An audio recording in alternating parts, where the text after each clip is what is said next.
allait pourtant devenir l'un des dirigeants les plus infâmes du XXe siècle. Quelques 300 000 personnes auraient ainsi été tuées au cours des 8 longues années de sa présidence. Nos parents, on les entendait parler de gens qui disparaissaient, de gens que l'on tuait. Mais nous, on était jeunes, et il y avait des choses qu'on ne comprenait pas. Mais ce qui est venu s'ajouter à cela, ce sont tous les événements dont nous avons été témoins à l'école, lorsqu'on entendait dire que certains enfants manquaient à l'appel, ou bien que leurs parents avaient fui ou avaient disparu. L'Ouganda a vraiment les attributs d'une puissance régionale bien trop négligée par les principaux intéressés, j'ai nommé les Africains. Mais cela est normal parce que la géopolitique, la géostratégie sont des mots qui sonnent souvent creux. Mais en réalité, la géopolitique, la géostratégie renvoient simplement au fait qu'on mette la géographie au service de la politique ou tout simplement qu'on utilise la politique pour mieux utiliser les aspects géographiques d'un pays. Pour bien comprendre ça au niveau surtout de l'Ouganda, c'est que l'Ouganda est le carrefour entre la Corne de l'Afrique, qui est une continuité de la péninsule arabique, et l'Afrique centrale, mais aussi l'Afrique des Grands Lacs. Et dans la Corne de l'Afrique, on retrouve le détroit de Bab-el-Mandeb. Et ce détroit-là est hyper important pour tous les pays qui font du commerce international. Donc, tous les pays du monde. Contexte de mondialisation oblige. De plus, au niveau de la Corne de l'Afrique, l'Ouganda ne peut pas se permettre de voir s'installer par exemple des pirates somaliens ou tout autre trouble. Ce qui fait que l'Ouganda doit s'imposer en tant que puissance stabilisatrice pour tous les États qui auraient des problèmes dans cette zone-là. Parce que, rappelons-le, l'Ouganda est un pays enclavé qui n'a accès à l'océan Indien que par chemin infrastructure à partir du Kenya vers le port de Mombasa. Donc si jamais avec le Kenya les relations se tendent, l'Ouganda est dans des problèmes. Ce qui fait que dans toute la zone de la Corne de l'Afrique, l'Ouganda aura une position stabilisatrice dans laquelle elle va amener les pays à se calmer ou à détendre des tensions quand il y en a. Vous imaginez bien que ce détroit-là est géré par les puissances navales mondiales, dont les États-Unis, la Chine, etc., etc. Et donc, l'Ouganda ne peut pas se permettre d'être en froid avec les États-Unis parce que si eux imposent un blocus comme ils ont l'habitude, par exemple à Cuba, etc., eh bien, l'Ouganda est coincé. Donc, sa position géographique au niveau de la Corne de l'Afrique va interférer dans les relations politiques avec les États-Unis, la Chine et toutes les puissances navales, mais aussi avec ses voisins, Kenya, Somalie, etc., qui sont dans cette zone de la Corne de l'Afrique. Maintenant, lorsqu'on regarde dans l'autre sens, au niveau de tout ce qui est Afrique des Grands Lacs et Afrique centrale, l'Ouganda a ça d'exceptionnel d'être à la frontière du gigantesque Congo-RDC, mais aussi du gigantesque Soudan, deux pays immensément riches. Bien sûr, les puissances occidentales, États-Unis, France, Angleterre et tout, et les puissances orientales, Chine, Russie et leurs alliés, sont conscients de cette position de l'Ouganda très privilégiée. Donc, pour pouvoir faire main basse sur le Congo ou sur les richesses du Soudan, qui se concentrent essentiellement dans le sud et de l'autre côté au niveau de l'est du Congo, il va falloir avoir une base arrière qui pourrait être l'Ouganda. Et là, je prends un exemple comme ça. Mais par exemple, pour la Russie, si le Congo aujourd'hui est entre les mains des États-Unis, la Russie ou la Chine doivent avoir le gouvernement ougandais de leur côté pour pouvoir bénéficier de quelques ressources congolaises plus facilement. Vous m'aurez compris. Pareil pour le Soudan. Au niveau du Soudan, pour pouvoir bénéficier des ressources du Soudan du Sud, il faudrait avoir à la tête de l'Ouganda un président qui comprendrait les intérêts supérieurs des nations. Il faut également préciser que pour un pays enclavé, l'Ouganda a énormément de solutions. Parce que d'un côté, avec ses infrastructures de train, etc., il a accès à l'océan Indien et au commerce international grâce au Kenya et Mombasa.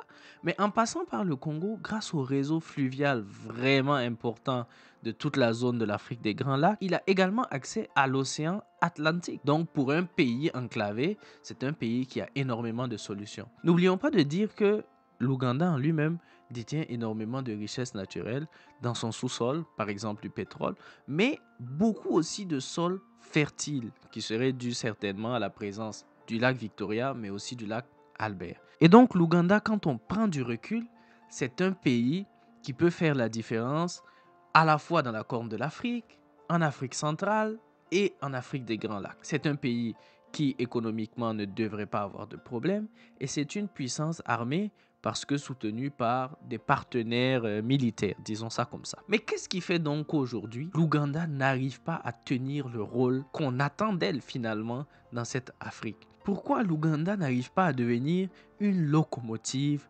pour toute la région? Eh bien, c'est ce qu'on va voir tout au long de la vidéo. Parce que l'Ouganda, malheureusement, fait face à de nombreux démons de son passé. Des démons qui fragilisent ce géant, petit géant, mais géant quand même, qui le fragilise à l'interne et qui ralentit sa progression économique, sociale, tout ce que vous voulez. Donc, après le générique, on va parler de tout ça.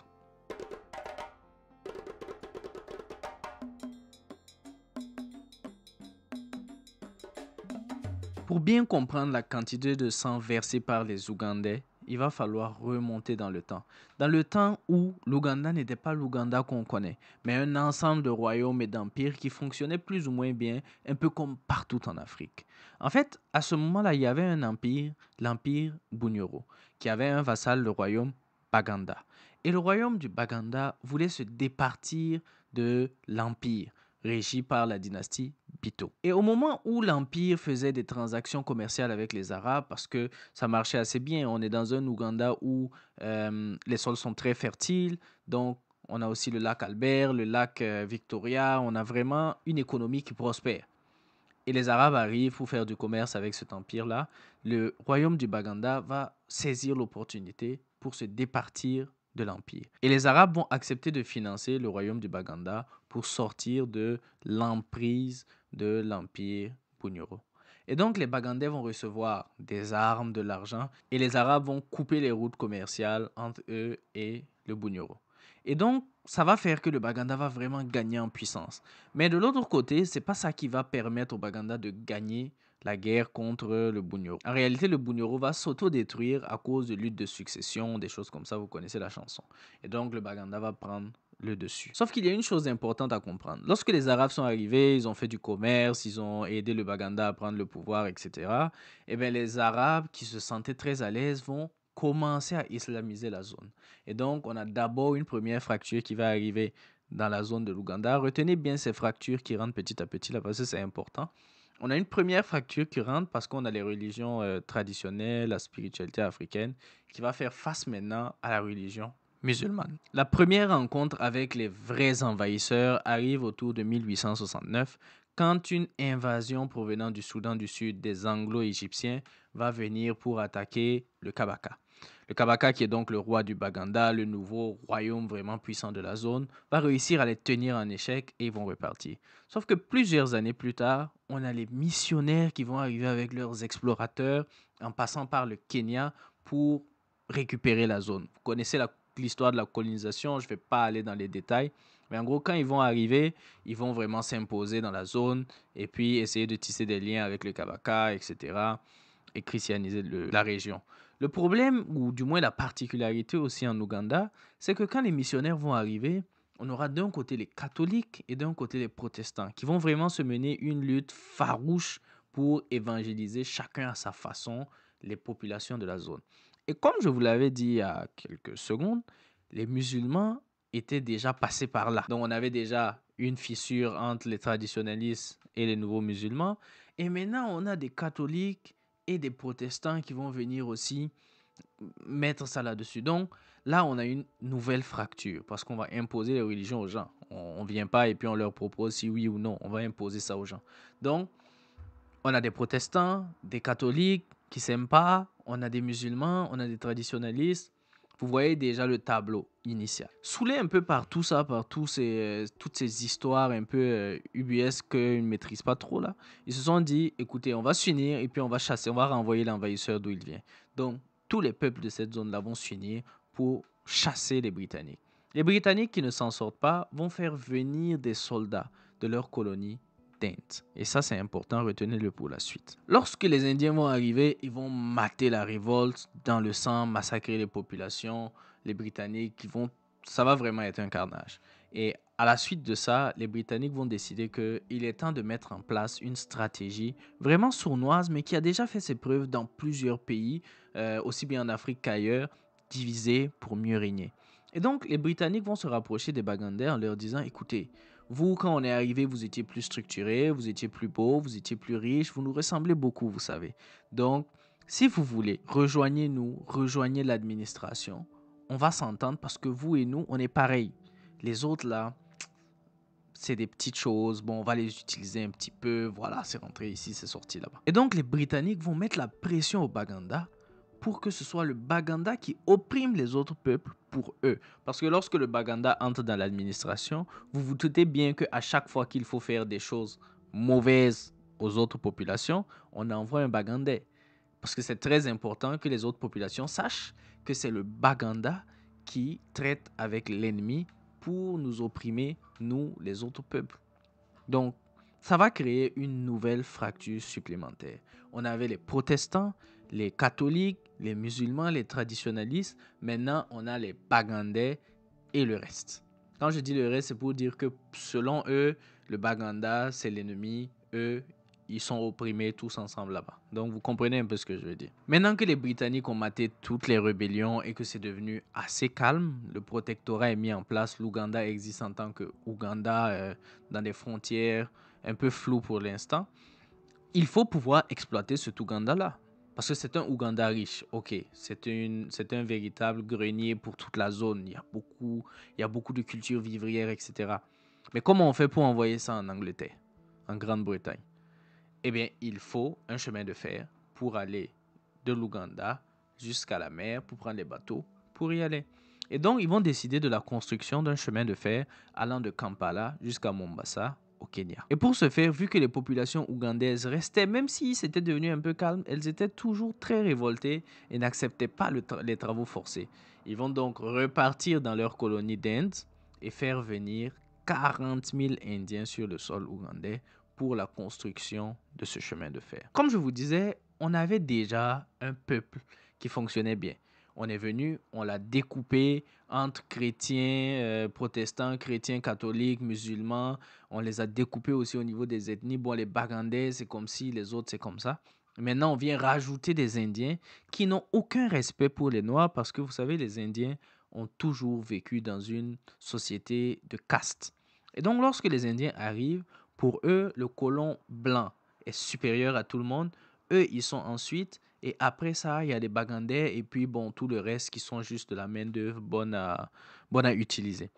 Et les Britanniques vont bien sûr exacerber toutes ces différences. Ils vont faire en sorte de donner des rôles plus ou moins intéressants aux Indiens, d'autres rôles plus ou moins intéressants aux Bagandais. Et pour le reste des Ougandais, ça sera travail forcé du matin jusqu'au soir. Et les Britanniques, pour bien gérer cette situation-là, parce que bon, quoi qu'on dise, avoir trop de divisions aussi, même pour eux, ça peut être difficile à gérer si jamais tous ces gens-là finissent par s'unir comme une seule personne. Donc, les Britanniques vont faire un jeu très simple. Ils vont donner le pouvoir politique aux Bagandais en les amenant à l'école, en les insérant dans l'administration, tout ça, tout ça. Mais ils vont donner le pouvoir économique aux Indiens qu'ils vont insérer dans tout ce qui est exportation, exploitation. Et pour le reste des Ougandais, comme je disais, ça va être travaux forcés dans les champs. Et malgré tout leur travail, ils ne pourront jamais réussir à réunir les deux bouts et à s'en sortir ou à vivre convenablement. À force de faire des vidéos, je me suis bien rendu compte que ce côté très historique de la colonisation, les traites, les arrivées des colons et tout, là, je ne maîtrise pas trop parce que c'est des sujets qui m'irritent et qui font que j'arrive pas à me mettre à fond là-dessus. Donc, vous avez le contexte global. On va maintenant passer à la partie vraiment intéressante pour moi, la période des indépendances. Comme je vous le disais, avec cette base historique qu'on a là, on peut comprendre aisément qu'au moment des indépendances, malheureusement, les gens vont se regrouper selon les divisions établies. Ça veut dire qu'on va avoir des partis politiques chrétiens catholiques, on va avoir des partis politiques basés sur la provenance de la région, donc ethnique. On va avoir des partis politiques musulmans, on va avoir des partis politiques basés en fait sur des critères très peu intéressants pour un pays qui veut devenir une grande nation un jour. Et donc c'est comme ça qu'au soir des indépendances, on a des partis politiques qui se détestent plus ou moins au plus haut point par rapport à des prétentions qui ont été établies par les Britanniques finalement. En 1961, il y a un parti politique qui va gagner les élections pour passer d'un Ouganda autonome vers un Ouganda indépendant. Donc, c'est une sorte de gouvernement de transition. Et ce parti politique-là, c'est le Parti démocratique ougandais avec à sa tête Benedicto Kiwanuka, qui va être donc le premier ministre de l'Ouganda autonome. Et c'est lui qui est chargé de mener la transition vers l'indépendance. En 1962, quand sont organisées les élections pour devenir indépendant, malheureusement pour lui, il est pris de court par une alliance sortie un peu de nulle part. En fait, il y a un homme, Milton Obote, qui va s'unir pour former un bloc politique d'opposition avec le Kabaka Mutesa II. Sauf que ces deux personnes-là ne sont pas à la base faites pour s'entendre. Donc, ça va vraiment surprendre M. Benedicto qui va donc perdre les élections. C'est donc Milton Obote et le Kabaka Mutesa II qui vont gagner le pouvoir. Mutesa II sera nommé président pendant que Obote sera nommé Premier ministre. Mais bien sûr, c'est le Premier ministre, un peu à l'instar de Patrice Lumumba et de Kasavubu. Vous allez comprendre pourquoi je fais ce lien-là. C'est le Premier ministre qui a tous les pouvoirs, pour ainsi dire. Le truc, c'est que Mutesa II et Obote ne sont pas faits pour s'entendre. Mutesa II est un grand nostalgique du Baganda grandiose, du grand Baganda, de tout ce qui est royauté, etc. C'est le roi du Baganda. Donc, il veut un Baganda plus ou moins autonome qui s'organise comme il veut. Parce que lui aussi, il a été matrixé finalement par toutes ces années où les Britanniques ont martelé à ses devanciers que le Baganda était différent des autres. Et donc, lui aussi veut une certaine autonomie, un certain prestige de son Baganda, même à l'intérieur d'un Ouganda. Sauf que Obote est un révolutionnaire. C'est un homme qui veut faire tomber les barrières ethniques, tomber les barrières religieuses et qui veut qu'on supprime tout ce qui est monarchie, etc. pour passer vraiment à la création d'un État panafricain qui va pouvoir travailler avec d'autres États. Mais finalement, lors des discussions pour créer le gouvernement, etc., bon, Obote, je pense qu'il va ravaler d'abord ses rêves et puis laisser Mutesa prendre quelques décisions importantes. Par exemple, l'Ouganda va devenir une fédération. Ce qui, comme je le dis dans la plupart de mes vidéos maintenant, va ethniciser finalement les ressources naturelles de ce pays-là. Et Obote, il va garder ça dans son cœur, même si pour le moment, il ne va rien dire. Et on continue. Donc c'est seulement en octobre 62 que l'Ouganda devient pleinement indépendant. Et seulement 2 ans plus tard, donc en 1964, un problème bien connu par tous les pères de l'indépendance. Les mutineries dans l'armée. Parce que l'armée coloniale qui a été créée, qui est devenue l'armée ougandaise, va commencer à se révolter, surtout les Ougandais, parce qu'ils vont dire, écoutez, nous les Ougandais, nous avons une mauvaise solde, on n'est pas bien payé par rapport aux soldats britanniques, on n'a pas de possibilité d'avancement parce que les soldats britanniques sont encore dans l'armée et bloquent certains postes, et ça devient compliqué, il y a des mutineries, bon, il y a des casses, etc. Et Obote va écouter toutes les demandes, mais il va quand même mater d'abord la mutinerie. Donc il va mater la mutinerie et après avoir maté la mutinerie, enfermer quelques personnes, il va maintenant donner ce que l'armée demandait. Il va doubler, voire même tripler les soldes de la plupart des soldats et commencer à grader de plus en plus d'Ougandais pour qu'ils aient aussi des postes intéressants. Et lorsqu'il va commencer à grader les Ougandais, il y a un homme qui est très important parmi les nouveaux gradés.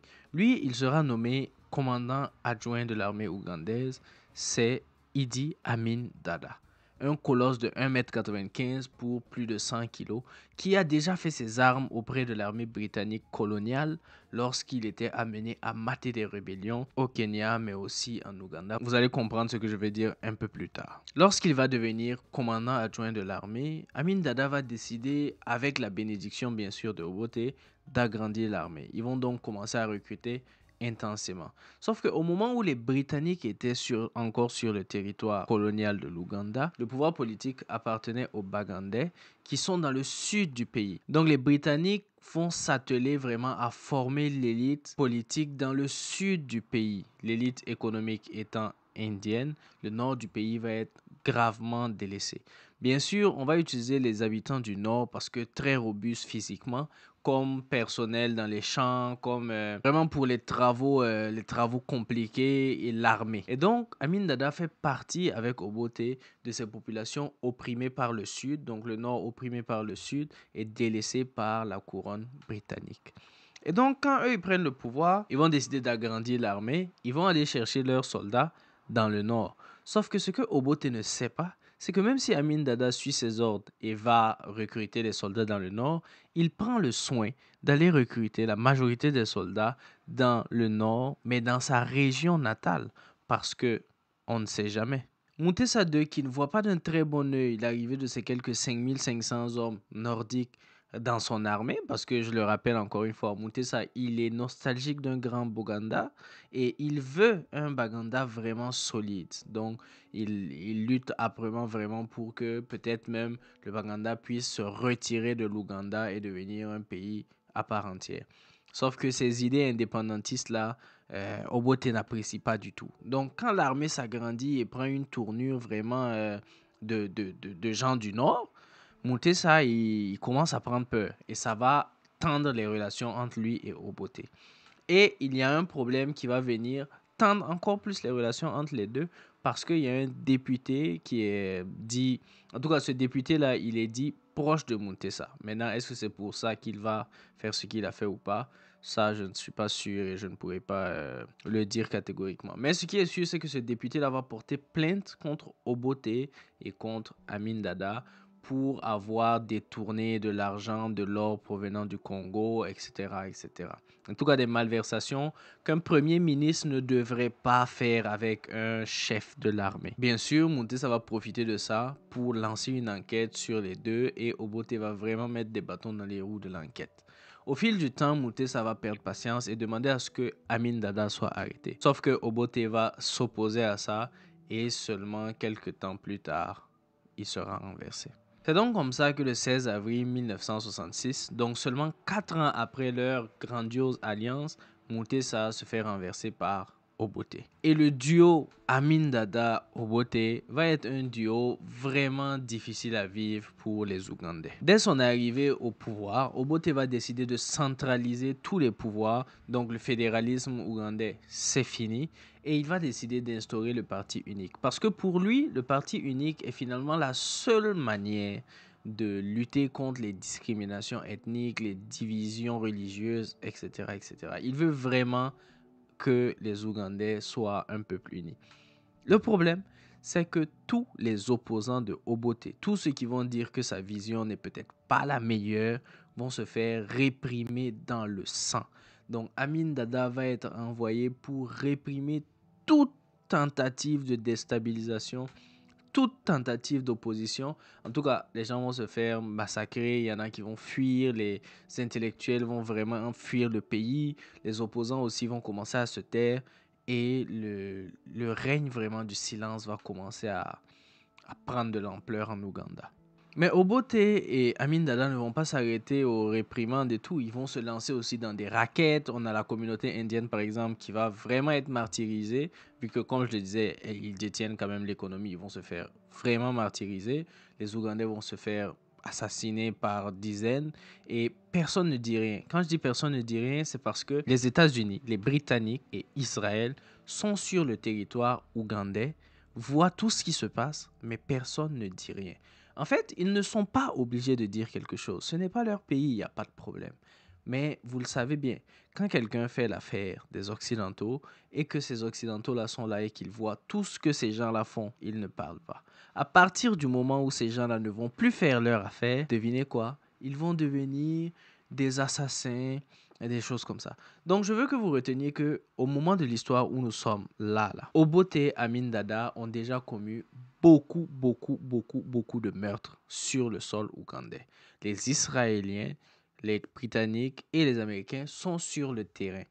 Parce que comme je le dis, je le répète, l'Ouganda est un pays hautement stratégique pour les intérêts supérieurs des Occidentaux, des Orientaux, de tous ces gens, de toutes ces puissances étrangères. D'ailleurs, la présence d'Israël sur le terrain ougandais n'est pas fortuite. Parce que Israël, à la base, avant d'être là où on sait qu'ils sont, vous comprenez, voulait s'installer en Ouganda. Et c'est pas méchant, mais je pense que je vais couper ça au montage. Donc, avec ce que je dis là, vous comprenez que jusqu'ici, c'est une sorte de lune de miel entre les Britanniques, les États-Unis, Israël, Obote et Amin Dada. Tout le monde s'apprécie malgré que tous sont des assassins, etc., etc. Et la lune de miel va bientôt se terminer, en tout cas pour Obote. Parce que pris d'un élan, on ne sait pas exactement de quel panafricanisme ou quel courage qui soudainement sort de lui, parce que Obote aussi, peut-être qu'il avait de bonnes idées au final, va décider de nationaliser les entreprises britanniques, américaines et israéliennes à hauteur de 60%. Dès qu'il décide de nationaliser ces entreprises étrangères à hauteur de 60%, curieusement, Obote devient un sombre communiste qui aurait massacré beaucoup de gens, fait de la ségrégation envers les Indiens, et il faut le mettre au placard, l'arrêter, etc. Donc vous imaginez bien qu'on veut vraiment un président collaboratif à la tête de l'Ouganda. C'est hyper important. Parce que pour Israël, l'Ouganda est une zone tampon qui va empêcher les ambitions islamistes de la Libye, du Soudan qui commencent à devenir... qui va empêcher finalement d'avoir trop d'ennemis concentrés au même endroit dans une région très riche contre lui. Derrière, les Américains aussi veulent, comme je l'ai dit, encore une fois, mettre la main sur le Congo et le Soudan du Sud. Donc, c'est vraiment un endroit important. Les Britanniques étaient là depuis longtemps pour les réserves naturelles parce qu'il y a du pétrole aussi en Ouganda, en plus du sous-sol fertile et tout. Donc, on est dans une configuration où on a besoin d'avoir un président collaboratif. Sauf que là, le président commence à nationaliser à hauteur de 60%.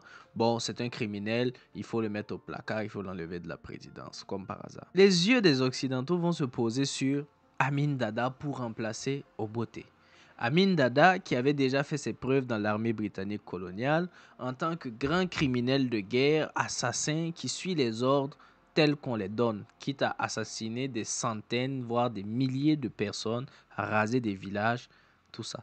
Donc les Britanniques vont vanter les mérites du Amin Dada, le soldat d'élite de l'armée coloniale, à leurs alliés américains qui ne veulent pas voir le communisme commencer à prendre de l'ampleur dans la région, et à leurs alliés israéliens qui veulent d'un président qui ne va pas nationaliser leurs entreprises à 60%. Donc, en dehors de l'Ouganda, c'est décidé. Le prochain président, ce sera Idi Amin Dada. Et d'ailleurs, pour vous faire comprendre pourquoi est-ce que c'est vraiment un assassin, ce monsieur Amin Dada là, c'est lui qui va aller, par exemple, mater la révolte des Momo au Kenya, où il va faire près de 11 000 morts et 30 000 arrestations, dont des tortures. Et ça, c'est une mission de Amin Dada. Il y en a eu beaucoup plus. Donc, Amin Dada, je veux vraiment que vous compreniez. Il n'y a pas de mots pour décrire à quel point ce monsieur-là était un grand criminel. C'est tout ce qu'on peut dire, un grand criminel, un assassin. Béni par les Britanniques. Le 19 décembre 1969, Obote échappe à une tentative d'assassinat. Bien sûr, l'un des plus grands suspects, ça reste quand même Idi Amin Dada. Obote va donc suspecter Amin Dada et décider de réduire quelque peu tous les pouvoirs que lui-même lui avait donnés. Le problème, c'est que Obote ne sait pas que derrière Idi Amin Dada se trouvent les États-Unis, la Grande-Bretagne et Israël qui font encore semblant d'être pour Obote. Donc Obote croit que sa sécurité est assurée par Israël, alors qu'en réalité, ces trois nations-là supportent désormais Amin Dada. Un jour, Obote se lève et décide d'aller à une réunion, une rencontre du Commonwealth à Singapour. Le 25 janvier 1971, donc, il s'envole vers Singapour, il fait sa réunion, etc. Lorsqu'il est en train de revenir, on lui dit que Amin Dada est assis sur le fauteuil présidentiel et que désormais Obote est un exilé politique. Il décide donc de mener une lutte armée contre Amin Dada, mais pour l'instant, il va rester dans l'ombre. Il ne veut pas abandonner son pouvoir, mais sur le moment, il comprend tout à fait que Amin Dada a les pleins pouvoirs. Et bien sûr, les gens sont derrière lui. Lorsque Amin Dada arrive au pouvoir, à la base, les Ougandais sont assez contents. Parce que comme je le disais, Obote, qui était la figure de proue du gouvernement, était vraiment aussi un criminel, vu qu'il a tué beaucoup d'opposants. Il y a eu vraiment beaucoup de crimes commis sous Obote. Beaucoup de gens voient en Amin Dada un nouvel homme fort qui va calmer un peu la situation. Surtout que Amin Dada est très connu pour avoir un beau sourire, pour faire des blagues, pour danser, etc. Vraiment le genre de personne, on se dit, c'est un bon gars. Sauf que vraiment, la joie sera de très très courte durée. Comme première action politique, Amin Dada décide de l'élimination pure et simple, sans aucune forme de procès, de tous les proches de Obote. Par proche, j'entends proche politique. Je ne sais pas pour sa famille, mais en tout cas, tous les partisans de Obote seront assassinés. Ensuite, on va demander aux gens, est-ce que vous êtes opposé au régime de M. Amin Dada? Si oui, exécution également. Et donc, ça va faire que beaucoup de politiciens vont commencer à fuir le pays pour se réfugier à la fois en Tanzanie, d'autres au Kenya, d'autres un peu partout. Les gens vont vraiment fuir. Et tout ça, la presse internationale fait comme s'ils ne voient pas. Parce que la presse internationale, c'est la presse des États-Unis, des Britanniques, d'Israël. Ils vont vanter les mérites de Amin Dada comme étant le nouveau grand leader charismatique d'une nouvelle vision ougandaise vers un futur plus éclairé. Et je caricature à peine. Maintenant que les proches collaborateurs ont été exécutés, que les plus proches opposants aussi ont été exécutés, Amin Dada va se lancer dans l'extermination ethnique. Parce que Amin Dada va décider que les tribus Lango et Acholi sont beaucoup trop proches de Obote et sont contre son régime. Et donc, on va commencer à massacrer de manière systématique les Lango et les Acholi, juste parce qu'ils sont Lango et Acholi. Même si la politique ne les intéresse pas, même s'ils n'ont jamais touché à la politique, on s'en fout. On a commencé à tuer beaucoup de gens comme ça, juste systématiquement parce que Obote serait issu d'une de ces deux ethnies-là ou que ces deux ethnies-là seraient contre le régime. Comment une ethnie peut être contre un régime? Ça n'a aucun sens. Du docteur Apollo Milton Obote de désarmer toutes les tribus de l'Ouganda, à l'exception de celles qui le soutiennent, les Lango et les Acholi. En 1972, Obote, à partir de la Tanzanie, va essayer de rentrer en Ouganda et de déstabiliser M. Amin Dada. Sous la demande du docteur Apollo Milton Obote, les troupes tanzaniennes se préparent à attaquer l'Ouganda avec des armes chinoises modernes. C'est le message que j'ai reçu ce matin.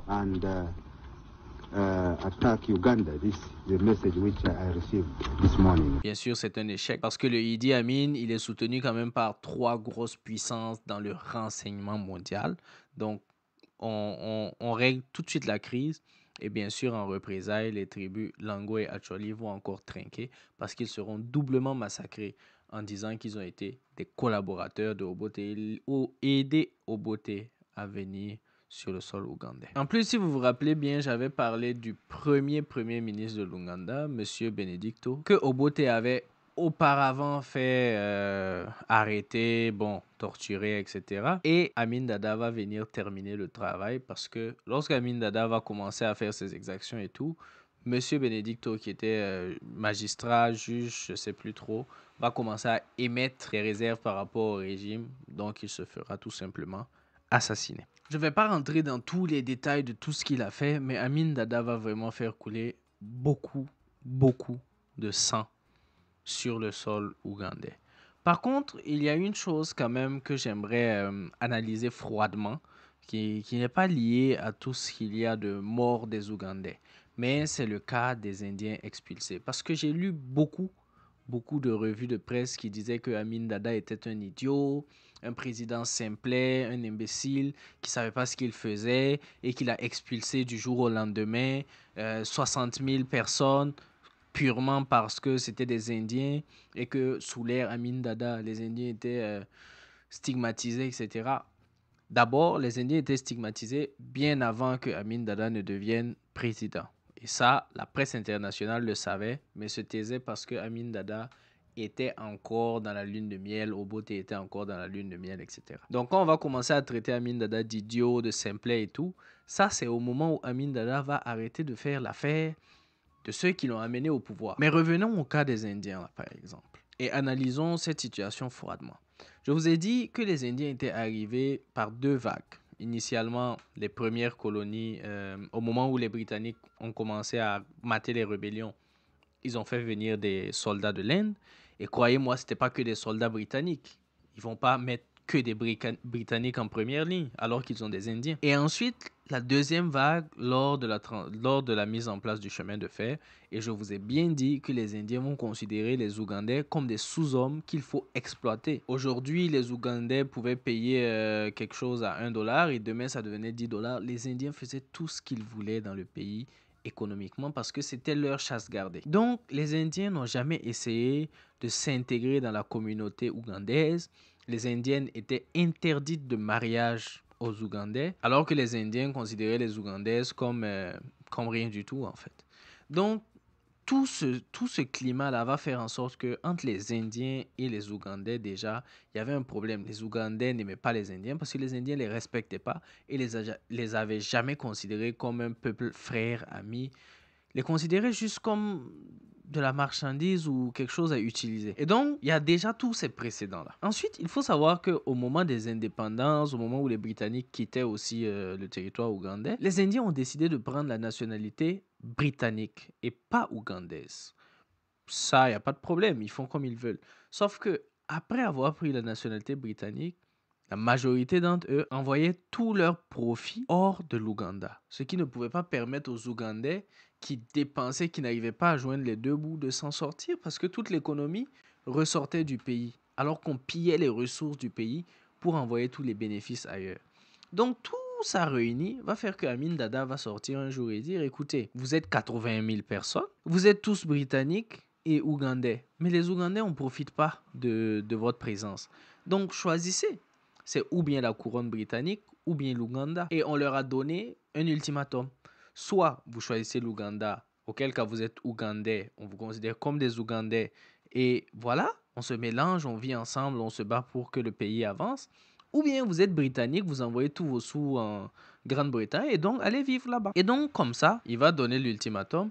Et tenez-vous bien, sur les 80 000 personnes qui vivaient sur le territoire, seules 20 000 personnes décident de prendre la nationalité ougandaise. C'est vous dire à quel point est-ce que les autres, l'Ouganda, ça leur disait rien. C'était juste un moyen comme un autre de gagner beaucoup d'argent. Et donc, Amin Dada va dire, ok, très bien. Donc, tous ceux qui ont décidé d'être ougandais, bienvenue, vous restez, vous êtes des Ougandais. Tout le reste, merci de partir. Et ça, on va mettre ça sur lui comme étant un acte vraiment terrible. Je ne suis pas en train de dire que, ok, c'est normal, on se lève comme ça et puis on renvoie les gens. C'est pas de ça qu'il s'agit. Mais je veux juste dire que on a beaucoup dit que c'est un idiot qui s'est levé du jour au lendemain, on a envoyé. J'ai même vu une histoire comme quoi Amin Dada voulait épouser une Indienne, on a refusé, donc ça l'a énervé et puis il a décidé de renvoyer tous les Indiens du pays. Mais arrêtez à un moment donné. Donc, il y a tous ces précédents-là et on l'a donné le choix aux gens. Et les gens ont fait un choix. Et donc, voilà ce qui s'est passé. Donc, comme je le disais, ce qui est intéressant aussi, c'est de savoir que Amin Dada était vraiment l'allié de ces trois pays que je cite depuis le début. Et qu'à un moment, la lune de miel va s'arrêter. La lune de miel va s'arrêter pour plusieurs raisons. Une des raisons évidentes, c'est que Amin Dada va se faire porter par des diplomates blancs lors d'une cérémonie. Oui, c'est un fait évident parce qu'on est dans une période où les Blancs se croient supérieurs aux Noirs. Comment ce Noir d'Amin Dada là ose se faire porter par des Blancs comme jadis les Blancs s'étaient fait porter par nos plus grands-parents. Donc, Amin Dada qui n'a aucun complexe d'infériorité devant les gens, devant les Blancs, devant même la reine d'Angleterre, s'est fait porter par des diplomates et on a rigolé et on lui en a voulu. De l'autre côté, c'est que Amin Dada était un fervent défenseur de la cause sud-africaine. Il était anti-apartheid à fond. Il parlait tout le temps de boycotter le gouvernement apartheid d'Afrique du Sud. Et ça, devinez à qui ça ne plaît pas. Ben oui. Et pour couronner le tout, c'est comme s'il avait insulté chacun de ses alliés individuellement. Se faire porter par des hommes d'affaires blancs en insultant la Grande-Bretagne. Il a insulté Israël en s'opposant à l'apartheid. Et là, il allait insulter les États-Unis en devenant un très grand ami de Muammar Kadhafi. Et là, tout d'un coup, Amin Dada devient un criminel. Il faut s'en séparer. L'Ouganda souffre. Les Indiens ont souffert. Les Ougandais souffrent. Tout le monde souffre que Amin Dada soit un président sanguinaire qui détruit son peuple, mais en même temps qui détruit ceci, qui détruit cela. Amin Dada, c'est un idiot, un homme simplet qui ne mérite pas le poste de président, etc., etc. Comme si on ne savait pas déjà tout ça avant. Oui, mais ça m'énerve. Et en plus, Amin Dada, oui, criminel, sanguinaire, je le répète depuis le début, mais Amin Dada, très loin d'être un idiot. Il a mis en place un grand hôtel pour abriter les sommets de l'OUA. Parce que Amin Dada était très impliqué à l'OUA. Mais j'ai envie de dire, c'est plus respectable même de faire un sommet de l'Union africaine, de l'OUA, tout ce que vous voulez, dans ce genre de truc fabriqué par un Africain, ou bien même sous un arbre, sous un baobab quelque part, que de faire les réunions dans un château construit par la Chine. Comment vous pouvez pas avoir honte aujourd'hui? Voilà, maintenant, toutes les données importantes de nos pays sont en Chine là-bas, en train d'être traitées. Ils ont combien de longueur d'avance maintenant sur les enjeux africains par rapport à nous-mêmes Africains? J'ai envie de dire, mais vous aussi. Derrière Amin Dada aussi, ça peut pas être un idiot dans le sens où il a mis en place la première compagnie aérienne de l'Ouganda avec Uganda Airlines. Il a mis en place la première station satellite terrestre de l'Ouganda, faisant du pays un des rares pays africains à en posséder une. Donc vraiment, oui, assassin, criminel, sanglant, tout ça. Idiot, il y a débat. Mais de plus en plus, les Africains ont les yeux plus ouverts. On sait maintenant quand les Occidentaux, les Orientaux commencent à trop encenser quelqu'un et puis du jour au lendemain, il devient le pire énergumène. Là. On sait déjà que, bon, derrière, il ne nous arrange plus. Voilà, donc il est devenu un idiot. Bref, on continue. L'erreur, c'est que maintenant que Amin Dada n'a plus vraiment l'aide de ses alliés, parce que maintenant son plus fidèle allié, c'est Muammar Kadhafi. Les Américains vont le lâcher, les Israéliens pareil, les Britanniques, bon, vous avez compris, hein, les trois là sont liés. Et maintenant que eux, ils vont commencer à le lâcher, il va faire l'erreur de provoquer Julius Nyerere de la Tanzanie. Julius Nyerere, d'ailleurs, dont on fera une vidéo. Mais il va provoquer Julius Nyerere en annexant une partie de la Tanzanie lorsqu'il sera en train de poursuivre des opposants politiques ayant essayé de déstabiliser son pouvoir. Sauf que Julius Nyerere n'est pas homme à plaisanter avec un dictateur aussi sanglant que Amin Dada. Donc, Nyerere va lancer avec quelques opposants politiques une grosse armée tanzanienne qui va rapidement prendre le dessus sur l'Ouganda et les 3000 soldats libyens envoyés par Kadhafi. En quelques jours, les Tanzaniens sont à 50 km de Kampala. En avril 1979, l'armée tanzanienne et les opposants politiques exilés en Tanzanie prennent Kampala. Sauf que dans ces exilés politiques qui viennent de la Tanzanie, là, on a des grosses têtes de la politique pour la suite de l'histoire. Obote n'en fait pas partie, mais est dans l'ombre de cette alliance politique tanzanienne, ougandaise. Vous avez compris. Amin Dada va finalement s'enfuir. Il va d'abord aller en Libye, puis après il va s'exiler quelque part en Arabie là-bas. Je suis plus très sûr d'où, mais en tout cas, bon, il va aller s'exiler là-bas, il va mourir là-bas. Maintenant, on revient en Ouganda, là où c'est important de voir la suite politique, parce que les Ougandais ne sont pas encore tirés d'affaire. Malheureusement, lorsque les gens vont arriver, ils sont tous unis pour faire tomber Amin Dada. Et bien maintenant que Amin Dada est descendu, vous connaissez. Les gens maintenant vont essayer de tirer la couverture chacun de son côté. Milton Obote va se servir de deux de ses plus fidèles alliés qui sont dans le gouvernement de transition pour essayer de revenir au pouvoir. Mais je vais trop vite en besoin. En fait, quand Amin Dada tombe, c'est Youssoufou Loulé qui est désigné comme président de la transition pour une transition de, je pense, 1 an et demi, 2 ans, le temps de mettre en place un gouvernement, vraiment un vrai gouvernement. Et donc, Loulé est choisi parmi plusieurs têtes. On a Youssoufou Loulé, comme je disais, on a David Ochoc, on a Tito Okello, mais on a surtout Yoweri Museveni. Museveni, qui est un ancien agent spécial du renseignement de Obote.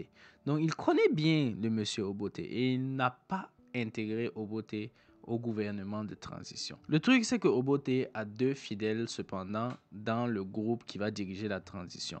David Ojoc et Tito Okello sont assez pour la politique de Obote. Et c'est comme ça qu'il y aura des coups d'état, de coup d'état en coup d'état, Loulé va tomber, quelqu'un va récupérer, etc. Et finalement, on va organiser des élections. En fait, toute cette partie-là, c'est pas très important. C'est des petits troubles politiques entre eux là-bas. On skip rapidement. Donc, lorsqu'on va organiser des élections, Obote va prendre le pouvoir. Il va gagner le pouvoir, soi-disant démocratiquement. Museveni va dire que ce n'est pas le cas et que Obote a volé le scrutin, il a volé les élections en trichant. Et donc, Museveni va faire ce qu'il sait faire. C'est un gars qui a été formé en Tanzanie en sciences politiques, mais aussi en art de la guerre avec un monsieur très important. Et en gros, c'est quelqu'un qui connaît la chose politique et qui connaît la chose de l'armée. Donc, il va prendre ses armes, il va repartir dans le maquis, puis il va faire la guerre contre Obote. À ses côtés, il y a un monsieur qu'on va appeler Paul Kagame. Paul Kagame, vous avez bien compris avec la vidéo sur le Congo, c'est quelqu'un de très, très important. Jusqu'à aujourd'hui, c'est quelqu'un de très important dans la sous-région là-bas. Mais Paul Kagame est surtout important dans le sens où Museveni, à la base, c'est un marxiste. C'est quelqu'un qui croit en la doctrine un peu communiste et autres. Le truc, c'est que les Américains ne veulent pas voir un président marxiste à la tête de l'Ouganda, hautement stratégique, encore une fois. Donc, les Américains, de prime abord, vont essayer de déstabiliser Museveni. Sauf que Museveni, c'est quelqu'un de très pragmatique, qui a vraiment une très très bonne lecture du jeu géopolitique. Je ne dis pas que tout ce qu'il fait est bien. Je dis juste, il a une très bonne lecture du jeu géopolitique et il sait à quel point est-ce que l'Ouganda est important. Donc, lorsque lui, il analyse la situation mondiale et qu'il se rend compte que le bloc de l'Est est en train de faillir, il va commencer petit à petit à changer son fusil d'épaule.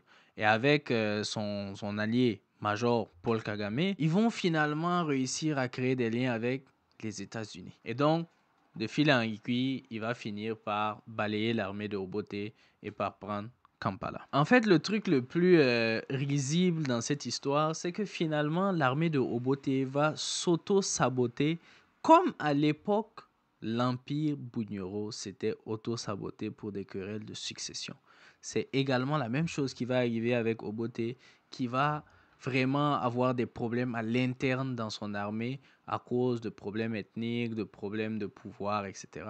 Et finalement, Museveni avec son armée, la NRA, le major Paul Kagame, les États-Unis vont réussir à prendre Kampala. Et c'est comme ça que le 26 janvier 1986, Museveni devient le nouveau leader de l'Ouganda. Museveni va faire face à une économie complètement à la ramasse. L'Ouganda, après tous les morts, après tout ce qui s'est passé et tout, est vraiment à la ramasse. Mais comme je vous le disais, Museveni, c'est un gars très stratège, c'est vraiment un géopoliticien, disons, quand même de génie, parce qu'il connaît l'importance de son pays et il va en jouer pour que le FMI, pour que les Américains, les Britanniques lui donnent beaucoup d'argent pour relever son pays. Le truc, c'est qu'il y a beaucoup de pays africains à qui on a donné beaucoup d'argent et qui n'ont pas pu relever le pays. Mais Museveni ne va pas prendre cet argent-là pour acheter des voitures de luxe ou autre chose. Il va prendre ça. Il va vraiment injecter ça dans l'économie ougandaise pour redresser la barque. Vraiment, je répète, Museveni, moi je suis pas en train de dire que c'est quelqu'un qui fait tout bien parce que on connaît les implications avec le Congo, etc. Tout ce que je dis, c'est que ça reste quand même un géopoliticien de génie qui sait utiliser les atouts de son pays pour redresser l'économie du pays. Et puis voilà. Donc avec la NRA, il y aura encore d'autres guerres qui vont arriver en Ouganda, avec notamment Joseph Kony. Mais on va parler de ça dans une autre vidéo. J'ai pas envie de faire ça ici parce qu'il y aura trop d'informations qui sont pas forcément liées à la chronologie qu'on est en train de suivre. Là, on a fait le Congo, on a fait l'Ouganda. On va aller au Burundi, passer directement sur la guerre, le génocide au Rwanda. Et puis, à partir de là, maintenant, on pourra revenir en Ouganda pour faire la guerre avec Joseph Kony.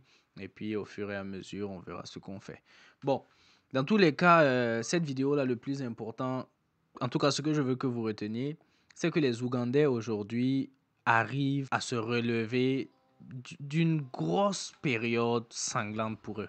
Ils ont vraiment connu beaucoup de problèmes avec tous les leaders. En tout cas, jusqu'à ce que la stabilisation de Museveni arrive. Maintenant, à l'intérieur de l'Ouganda, jusqu'aujourd'hui, il y a encore des fractures un peu ethniques. C'est un peu effacé de plus en plus, mais c'est des choses qui restent. Donc, pour pouvoir travailler avec les Ougandais, c'est des choses, il faut savoir, il faut être au courant de tout ça et il faut les prendre en compte. Donc, maintenant, pour finir la vidéo, ce qu'on va dire, c'est que l'Ouganda est vraiment stratégique pour toute la sous-région. Il faut savoir en tenir compte. On a un gigantesque Congo, un gigantesque Soudan, on a le Kenya, la Tanzanie, tout ça qui gravite autour. Et c'est une puissance régionale, même si aujourd'hui elle ne l'est pas à cause des fragilités qu'il y a à l'interne. Mais c'est une puissance régionale, il faut la considérer comme telle et puis apprendre à travailler comme ça. Donc, merci beaucoup d'avoir suivi la vidéo jusqu'ici. Si vous êtes arrivé jusqu'à ce moment précis là de la vidéo, c'est vous les meilleurs. De toute façon, vous n'oubliez pas la chanson. On commente dans le respect, on like, on partage, on s'abonne. Voilà, on s'attrape pour la prochaine vidéo. Ciao.